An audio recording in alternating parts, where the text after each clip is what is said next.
Welcome to Actually Contrøller, the podcast that is actually Contrøller, and we are actually in control of everything you are hearing right now. I'm so very sorry. What up, everyone? Hello, everyone. Welcome to Where are we actually? Actually Contrøller. Cool. I didn't know if it was actually. Not today. It's not absolutely. It's today. It's actually. It's just actually. Actually, today it is. Just actually. Just actually today. Actually, today. Today. So, just today. welcome back, everyone.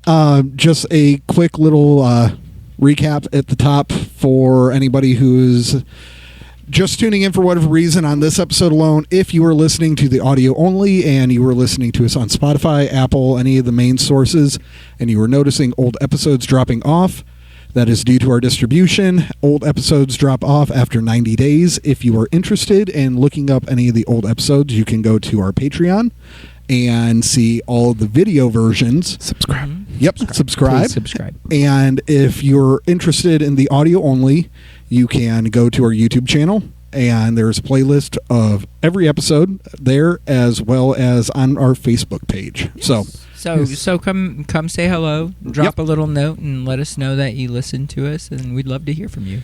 And if you listen to us and don't like us, drop a note and let us know. And we'll try to stay away from and it. we'll pretty much ignore it. So, or we'll be like, cool, that guy actually had a good idea. Maybe we should start doing that from now on. At least he watched and left a comment. Yeah, you know. And today, Today we will be talking about how old we are. Oh my goodness. We're going to talk about venues that were in our area that kind of forefronted our want, honestly. And unfortunately, due to multiple different circumstances, be it, positioning in life, financials, multiple other reasons, are no longer here anymore. Because there are still some venues from way back before we even started that do still exist. Pierre's is still here. Yeah. The embassy. Yeah, the embassy. It'd be fun to play at the embassy. It would. Yeah. But yeah, that'd be an awkward show somewhere, the nice fancy theater that we go into for. I would dress up. I'd wear a dress. Filter played there not too horribly long Really? ago. Yeah. And I know that Alice in Chains had played there with Jerry Cantrell after everything, and name drop. I believe Plow, one of our homies from here in the circle, they played as a Tool tribute band. Yeah, that was the. Across the line or down the line? Down the line, yeah. Yeah, down the line series where all the bands from Fort Wayne were I remember that series. Some other big artist. Yeah, it was quite a while ago. Excellent show, though. It was awesome. Oh, that would be fun, though. But yeah, no, those both either of those venues are cool. One of which we've played numerous times. One of which I would love to play. But yeah, there's quite a few that. Have not stood the test of time as long as we have. Which I'm sure have been. I know the one has been mentioned multiple times within past podcasts because. So, what's your favorite venue from back in the day? Legend Sports Bar. Yeah. I mean, which iteration? Oh. Man, I started playing there when I was 18. Yeah, but what was your favorite version of it? Because the three of us actually played that bar when the pool room was still all different versions. When the pool room was still a part of the main bar. Yeah, when you could actually load it into the back there. Yeah, that had no steps, but it was like 9 foot off the ground. They have not segmented the building off. It was Legends Sports Bar. The entire building was Legends Sports Bar. That was the best iteration of it. And honestly, weird shout out here, Eric Beseda, who passed not too terribly long ago. Him and Matt Brown? No. Well, I don't know if he ever ran sound there, but he was like one of the go-to sound guys for a while there. Oh. I don't remember the sound. Rest in peace, my homie. We miss you. I won't lie. I had a very large open tab on a regular basis. I don't remember most of the staff that was working on certain nights. Yeah, and getting to play there with, it was weird because they would have nights where it was like almost strictly local at Legends, and then there were nights where they had like names that came right up off the radio. Before that was a popular thing to do, where it was like, man, yeah, and there was a few times where they were bringing in packages that were competing with the likes of Pierre's at that point in time. Like, big they brought in El Nino at one point in time. That's what I'm saying. They had really like highly radio classified bands. I mean, that came we through played there. with Flaw. Yeah, we played with Flaw. They were on. I think they were still on their first album too, or it may have been the second album at that point, but Dear it was God. way early on for them. And that was way back in the day when we were not cool. all in one band together. Right. Yeah, that is Yet true. we still played out together. Weird. Yeah, I've known you guys I was way gonna too bring up my favorite venue is one of the places we played together the most. Oh yeah? Yeah, Yeah. that was Bottoms Up. Hey. Man, you want to talk about a skeevy, scary, nobody in their right mind should walk up to that place. I just remember every time we packed out, it was like, we got everything cool, let's go. Yeah, but while you were there... Yeah, you didn't go outside because you were like, I might get stabbed. Well, yeah, but... the back door. The front door, as long as you stood right by the front door to smoke or something, you were fine. Funny story. Funny you should story. mention the stabbing. So we're getting ready to play. It's almost time for us to load in and load up. Was this at Legends? No, this is at Bottoms Up. Oh, yeah. And This is Six Lives Out. my amp is in the singer's car. So I'm like, all right, it's time. So I go running around the building. As soon as I round the corner of the backside of the building, a cop draws his gun and stop. I'm Yeah. like, whoa. I'm just, we're about to play and my amp is in his car. He's like, Him being currently spread eagle on the back of the trunk, getting a pat down, Yeah. and being held in custody. Well, my first Bottoms Up show with that band. we end up doing with guest vocals. That was the our first one? That was his very first show that he ever did with Six Lives Out. Wow. And it was with the primary vocalist we had for the night was the vocalist for Second Son at that time, Matt Kleiben. Kleiben. Yeah, Kleiben was actually our main vocalist for He came in and three-quarters of the night. He filled in for us because our actual vocalist got arrested. Yeah, and our keyboardist almost got arrested because he was out there spread eagle along with the vocalist. So the cops had me sit down and wait until they had him cuffed and in the car before they let me get my gear out of his car. Wow. At least they were nice enough to let me get my gear. Yeah, because I'm otherwise you're like, hey, I'm a bassist and I can't play. Any other bassist willing to let me borrow a cab? Borrow your... But man, I about crapped my pants. I had a gun pulled on me. It was About crapped my pants. I did. It didn't happen. I think you squeezed out a little kiss, didn't you? It's a boot. It's a boot. A boot. I mean, again, they're... And I can tell you about shows that we played where I never saw it. Venue. Yeah, I never saw it, but apparently somebody had gotten stabbed in the bathroom during one of our sets and everything. Now, keep in mind, I want to paint a beautiful picture for everybody who does not remember this venue. This was the bar that was attached to and I'm not joking, pay-by-the-hour motel room, yeah. And the reason the cops were there that night and busted our singer was because they did their normal loops through the parking lot, just picking up the residents of the hotel on a regular basis. They just happened to stumble on an actual band member of one of the bands playing that night instead of one of the residents that moment. But it was... It was the weirdest thing, though. It was there was no real stage. If any of you who've ever been to O'Sullivan's, you understand what I'm talking about. It's right that on the floor. stage area is about the same size as stage area that they had about it was just jammed in a corner. Yeah, it was jammed into a corner, which actually, in my opinion, I preferred better over O's laid out, so that way you don't have bathroom corridors on either side. But there's no real stage area. We were on the floor. I still remember, I think, you would have been in the band, if I'm not mistaken, at this point in time. The one where Kevin got kneed in the forehead. I don't remember. I was so drunk at those ones. Yeah, so, well, maybe you would have been. No, you wouldn't, because Dustin was still in the band, so you wouldn't have been in this one yet. No. There was a show. I don't know what we did for promotion that worked so well that night, but this was a very small bar for anybody who's unaware. It was maybe like 150 cap room. Yeah. For fire capacity. And we had 300 in there. Actually, it got up to 250. Yeah. That night. It wasn't very far off. Yeah, it got up to 250 that night. And keep in mind, there's only so much stage. So we were a 7-member band at this point in time. My old band was a 7-member band at this point in time. So the only things that were up on the stage was drums, our keyboardist, and all of our caps. Wow. All the rest of us and our floorboards were all down on the floor.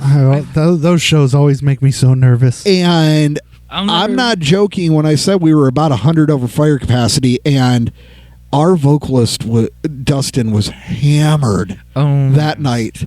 And he got very bold. We'll use the word bold. Bold. That's a good word. So, yeah, we use the word bold. He tended to, though, when he started drinking. But he got really bold this night. So we're walking up. I love Dustin. I hit an open chord, just kind of getting everybody's attention. Yeah.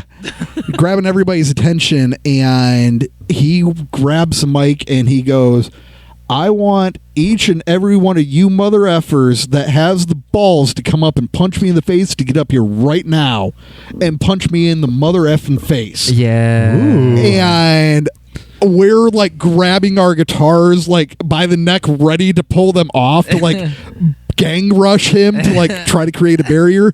Instead of doing that, though, our bassist Jared at the time just hits first note and starts playing into the first song. That's so crazy. That way, instead of us trying to bum rush around him, we immediately go into the song. But because of that, the place erupted. Yeah, that's a fight. And it erupted in the funnest, most chaotic, I don't know how we didn't lose equipment nor die that night type of way, because nights like that. there were chairs and tables being picked up and carried across the top of the crowd to the back of the bar and stacked up against the back wall. That's nice. By all these people, and there's just little pit after little pit after little pit crushed up against the rail.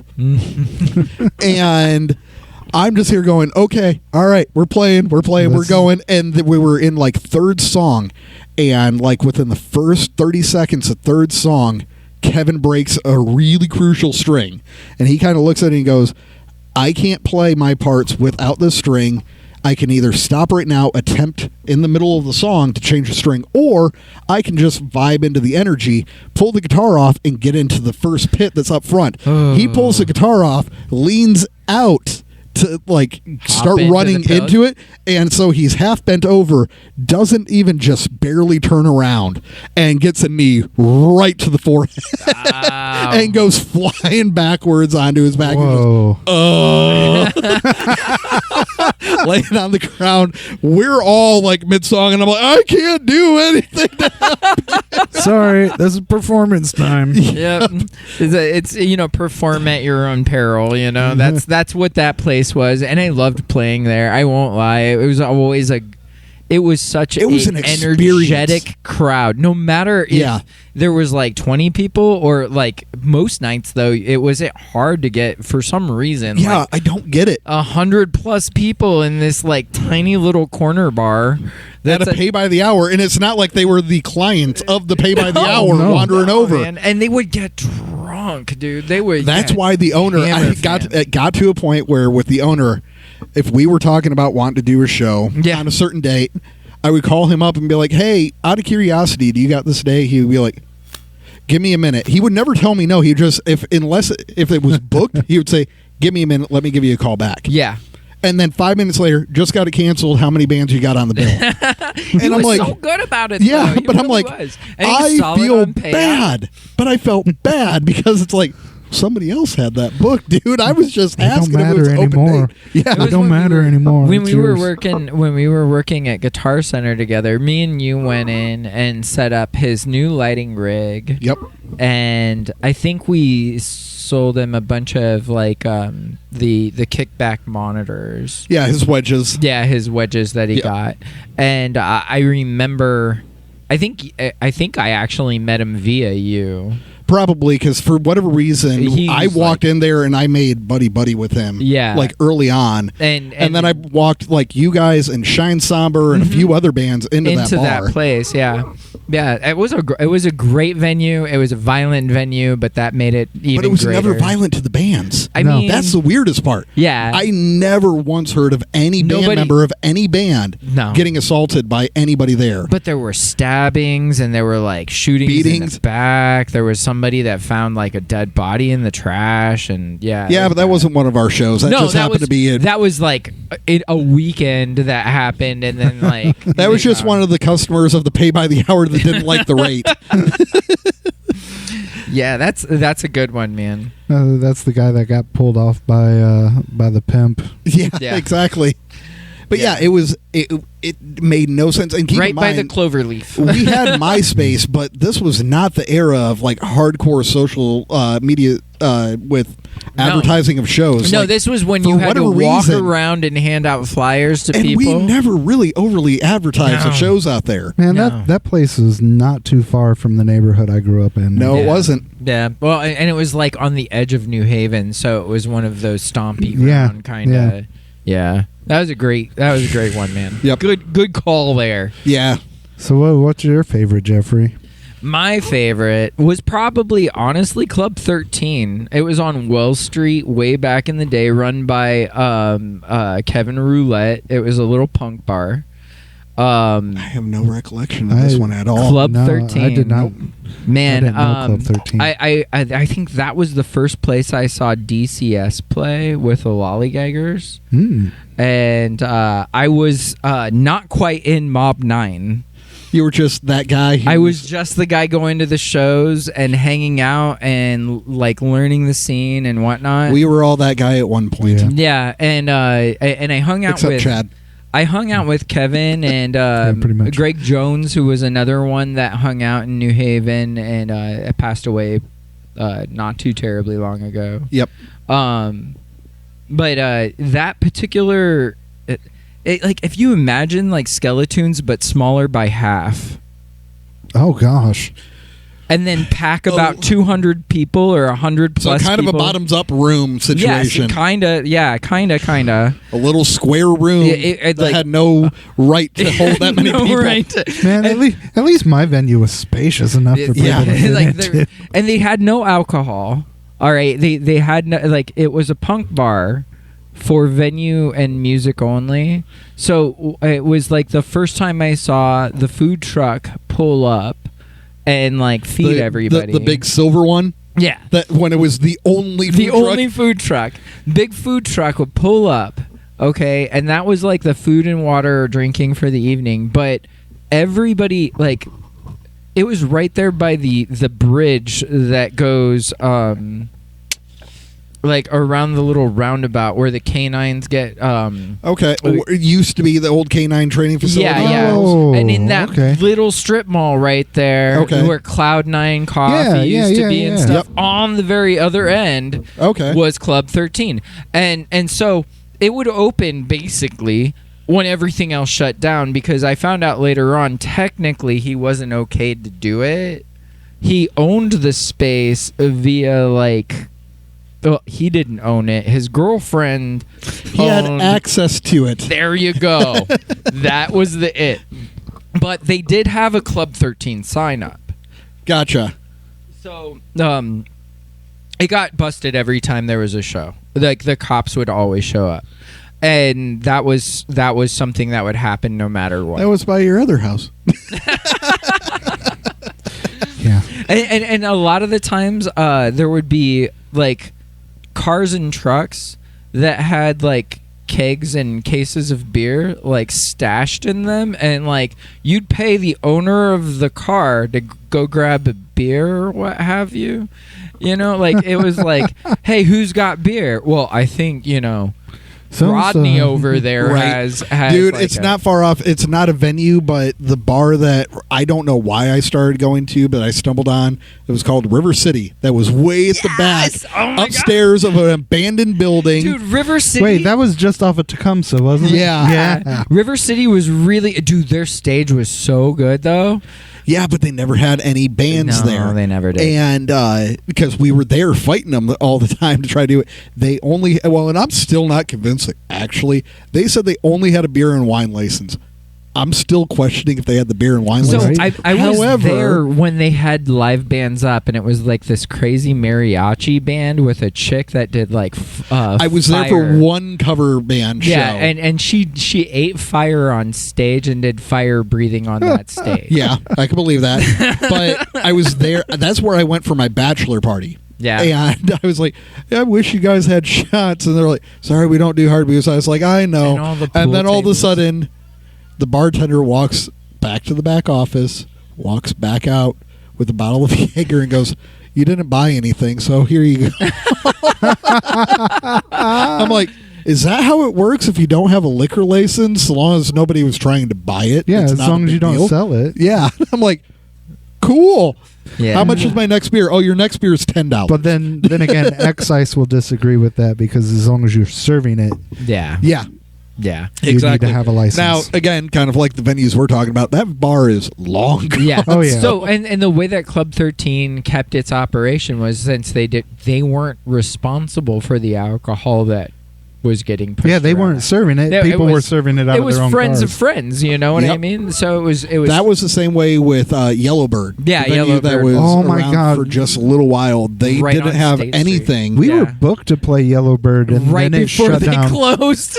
That was supposed to be our very first show ever Yeah, as I Contrøller. remember that. I remember that. And then our second show there was supposed to be a doubleheader Halloween show. We were supposed I to play remember that. the evening at Yellowbird and then run out to the Day of Decay Yeah. festival Yeah, and then play we- that night. we ended up playing Day of Decay, which was a fabulous show. Well, the reason we only played one, the guy running sound for the main stage at Day of Decay was the sound guy for Yellowbird, and they didn't bother to confirm with him. Yeah. And he's like, I already got my rig out here. I can't. Yep. So, Yep. I do remember that. with Legends, though, with the iteration you're talking about, that one of the big things that a lot of people that from our era always got yelled at, putting your amps on the pool table. Oh, guitar yeah. cases. Guitar cases. I never put amps. anything my amps on were the too pool big table. for the pool table, Oh, I have my combo but that I but set my up there one time. but my and- guitar Ooh. case, Legitimately anything on the pool table. You That's know? not And what that's for. Chris's mom, like that was who was Yep. like that would get all over. Well, and at that time, I was doing Pinion, and our guitarist Cliff was not of age. He was the Bob So of your band. he had to sit in the front booth until we played, and then he promptly had to grab his gear and get out. Yep. Yeah, same with Bob. Yep. Except with Bob, he literally had a mic Yep. So he was like, "All right, I'm gone." in my pocket. Goodbye. So like my first time playing Legends, I was under the age, but how Snuck in the back door. we loaded in the back door and never made our presence up at the bar. At the front, We just stayed in the pool room, yeah. and me and my friend would just be like, "Hey, will you go buy us a beer?" Well, remember that there was a point where you still had the back room, and this is why I was asking which iteration, because there was that iteration Uh-huh. of it. Then there was the one where they still had the pool area, but they had built a wall there. with Yeah, a the wall doorway. wasn't there. Yeah, the wall. Yeah, not then being you there. had the doorway to Mhm. kind of get back there and everything like that, so that way they could let people who wanted to play serious pool have a little bit more quiet. Quiet, yeah. And then it got fully walled off and turned into the other bar, and then it failed Basically and failed. Yeah. turned into the green room of every big show. Yeah, Yeah. man. What a crazy time. Another fun one was the loft. The loft was really good. When I was in I didn't Mob trust 9, the floor up there, but yeah. So when I was in Mob 9, fun story. we had played out with Chaotica, and I was super excited because like there was no other like band in Fort Wayne that had other keyboardists or anything like that time. So here I am playing with Mob 9. We'd been playing all throughout the region that summer, so like had a lot of, like a big following actually that was rolling with us, and we had to wait like almost an hour and a half for them to get their lighting rig figured out. I stand erected. Just for them to decide they weren't going to use it. And then at the end of that, they Bastards. were the loft, the people who were running the loft, which Gypsy, I believe, was the door dude, came up to the guys in Mount 9, and he was like, "Hey, they've overran their set. We need you guys to cut your set in half. You guys are going to get a 30-minute run." And at that point, Travis kind of looked at Tony and he's like, "We're not playing." He's like, 30 minutes? We're not, like, what are we going to do? You know? And I kept on pushing that we were going to go ahead and play, you know? And same with Bobo at the time. He was like, you know, we're already here. All of our stuff is here. Already upstairs. We might as well. Yeah, the hardest part's already done. You got the gear up the stairs. Right. Yeah. So we opt in to go ahead and play the 30 minutes. Are you going to share your Palicky moment? So no. Share your Palicky moment. No. So we're playing, right? And Chaotic. It wasn't Palicky. It was actually Dan Bush, and he's fighting with his lighting rig behind us the entire show. Yeah, but I was talking about the kick drum going down the stairs. Oh, and yeah, there was that moment that my keyboard went down the stairs that day too. That's why it's missing a tooth. And that was from all the way from back the loft. then. Yeah, from all the way back. No, that was at Skeletoons. Oh no, you're right. Yeah, but there was another one where I lost a tooth there as well. But yes. So, Patreon moment. We are going to commemorate the love that we had for a certain venue known as Legends with a sip of something here because there was this was the Jaeger. elixir of Legends. It tastes like liquor because it's licorice. And also Jaeger, if you want to. And also, we need to kill that bottle because it was from tour. Okay. Another weird one. I don't know if you guys remember 7 Passengers. No. I do not. Hey, but just real quick, since you're like able to name drop a lot of these old bands, there was a band that had a theremin player. Yes, Muffler. Oh, Yes. I actually still know people that played in that band. I'm still friends with people. They were one of the bands that I did my very first. Was that at Sunset? No. At Sunset, we played with Muffler, and their guitar player locked his knees on stage, and we watched him wobble and then go off the stage at Sunset. Now, granted, it's no Harpo stage, but but still, it's still a tall one. He went ka-thunk, and when he hit the ground, his guitar went snap. Well, Yeah, because he was just out. No, my very first show was at Messiah Lutheran Church Gymnasium. Wow. Yeah, we had Circa 33 and Muffler. I love those guys. Dude, we played with them over at you just got him giddy. We played with them over at the park. Before they had the hood out there, right by Frankie Park, Headwaters Park, when it was first getting done, because we were it was us, them, Downbreed, I believe, and Industrial Strength trying to raise money for the skate park, which we did. You're welcome. I mean, back then, not to bring up religious debate or anything. Oh yeah, they were Christian. They were a Christian band, and I was atheist at the time. And my first show was at a church with a Christian Anchor band. Room? No, Messiah Lutheran Church in their gymnasium. Oh wow, is that the one that's like way out, like towards Leo in that? Yeah, it's like this massive stage too. It's off of like I completely forgot about. Is it all the way out Stellhorn? I think. Yeah, that sounds. Well, the Anchor Room was all the way out off of Stellhorn. Yeah. It's by the Anchor Room. Okay. The Anchor Room was at Stellhorn and Laymeyer.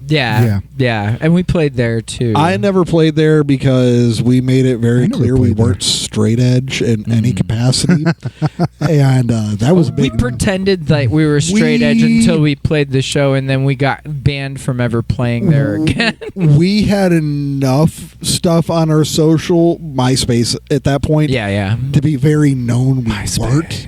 Yeah, like there was a photo of me and Palicky flicking each other off while chugging a beer at Legends on our page. So good times. So kind of a hard sell of we're straight edge, totally straight edge. Yeah. And you also just name drops Sunset. Yeah, Sunset Hall. Yeah, Sunset a venue that I went to many a times and never got a chance to play. I only played once with Lucidus. I got to play there when I was in Mob 9 and then again when I was in Pinion. Although when I played in Pinion, we got shut down by the police. We were there with not Mosier Woods, they were Opaque at the time. And the police tried to shut down Opaque in the middle of their set. And Ricky Kenny, I love you. I love you so much, man. You just kept going and waited until the cops literally pulled you off your set. That was such a good time. Rock star. So you know what's funny? When I did the Sunset show with Lucidus, another band was sound checking, and the bassist was sound checking one of my bass lines. That's amazing. That's a good time. I'm like, wait a second, is this guy playing my part?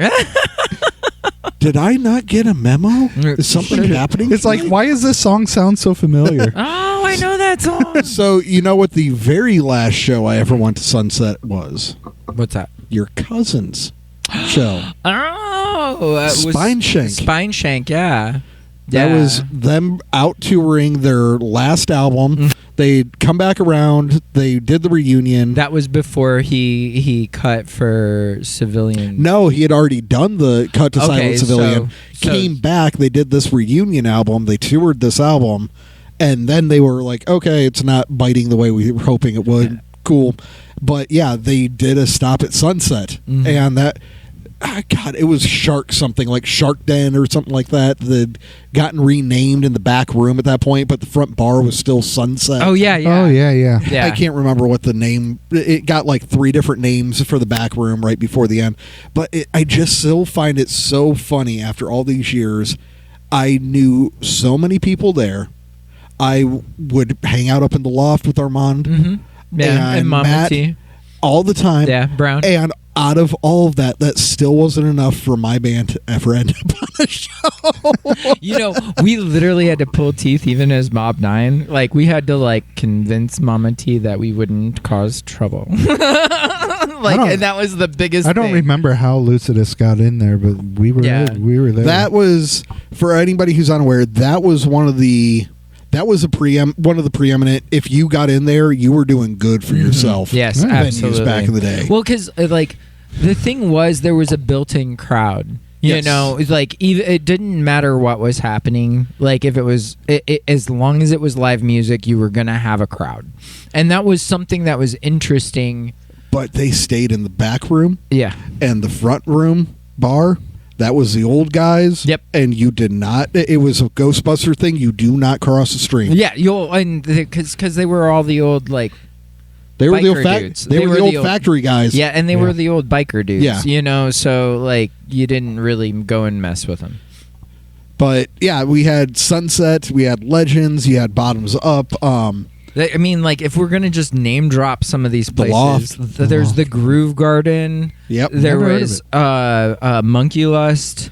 There was New Planet Cafe or whatever. Ooh, that's a name that sounds familiar. Yeah, that was just Remember down the Industrial street from Joe's that. before? Industrial Joe's. Before it became Firefly. Yeah.